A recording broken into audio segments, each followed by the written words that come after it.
Iniciamos una nueva actividad en matemática. El día de hoy vamos a presentar el tema lenguaje algebraico.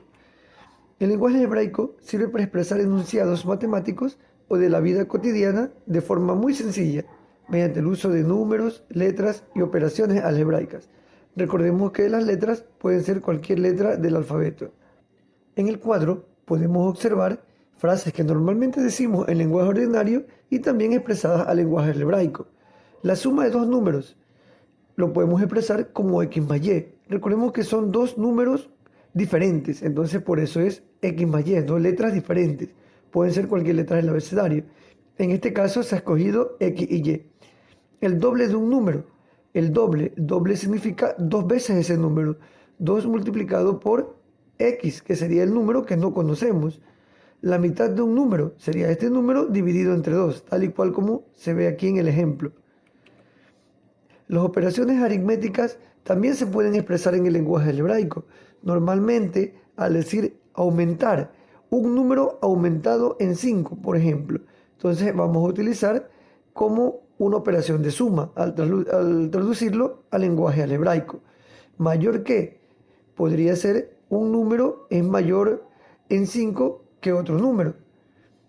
Incrementar, un número incrementado en 3. Más grande que un número es más grande en 3 unidades que otro número. Lo mismo podemos hacer con la resta. Podemos utilizar las palabras del lenguaje común, disminuir, menor que, diferencia, perder o pérdida, para poder expresar en el lenguaje algebraico una operación de resta. La operación de multiplicación, en lenguaje común podemos utilizarlo producto, el producto entre dos números, por ejemplo, el producto entre dos números, de tal manera que estaríamos ahí utilizando una multiplicación. Múltiplo, veces, doble, triple o cuádruple son palabras que usamos en el lenguaje común y que se traducen al lenguaje algebraico mediante una multiplicación.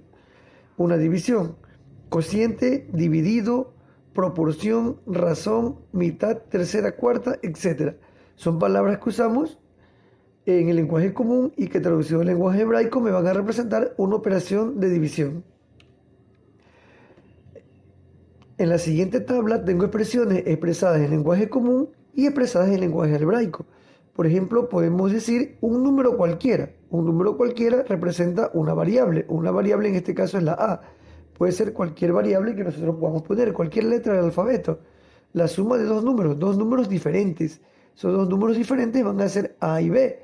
A más B también puede ser X más Y. Diferencia de dos números diferentes. A menos B. El producto entre dos números sería A por B, AB. El doble de un número, dos veces ese número.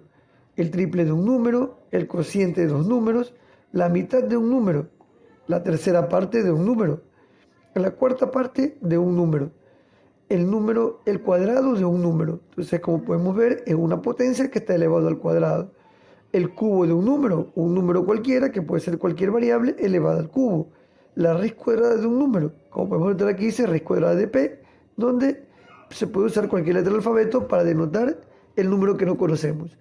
La raíz cúbica de un número, el doble de la suma de dos números y el cuadrado de la diferencia de dos números. Estos son algunos ejemplos como que podemos encontrar tanto el lenguaje común expresado al lenguaje algebraico. Como la actividad número 1 para esta semana, tenemos selecciono los recuadros del lenguaje cotidiano de la parte superior y escribo junto a su definición. Entonces tengo aquí el ejercicio donde lo que tengo que hacer es colocar cada uno de estos recuadros, colocar donde pertenece. Si podemos ver como ejemplo el primero, 5 veces un número. Quiere decir que vamos a seleccionar el casillero que nosotros consideremos que es correcto. Entonces, 5 veces un número, vemos que es 5 multiplicado por x, lo que es lo mismo 5x. Miremos otro ejemplo. Un número disminuido en 4 unidades. Entonces, ese número estaría ubicado aquí. Un número cualquiera, la x disminuido en 4 unidades. Y de esta manera vamos a resolver cada uno de estos ejercicios, llevando el recuadro que corresponde del lenguaje común a la parte que corresponde en el lenguaje algebraico.